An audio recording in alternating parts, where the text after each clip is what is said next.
Sebelumnya sempat mengalami keterlambatan sebanyak 1.995 logistik pemilu tahun 2024 tiba di Ogan Kumbring Ulu pada Kamis sore.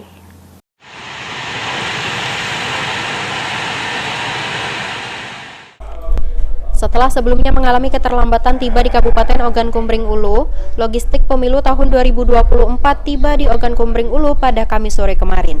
Pendistribusian logistik pemilu tahap pertama yang sudah tiba di gudang logistik KPU Kabupaten Ogan Kumbring Ulu sebanyak 1.995 kotak suara. Namun logistik pemilu lainnya akan menyusul mulai Jumat hari ini. Ketua KPU Ogan Kumbring Ulu Naning Wijaya mengatakan, saat ini seperti bilik dan beberapa logistik pemilu lainnya diprediksi akan tiba paling lambat mulai Jumat sore.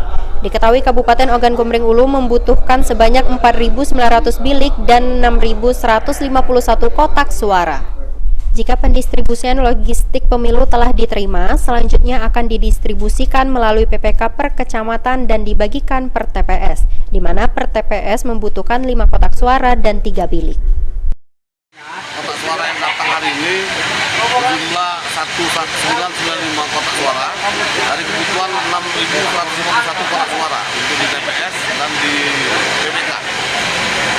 Jadi hari ini baru kotak suara ya? Ya, hari ini kotak suara berjumlah 1.995 kotak suara yang nanti akan datang menyusul ya.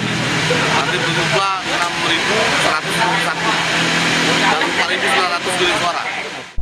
Dikatakan Naning saat ini pihaknya belum mendapatkan logistik pemilu yang rusak.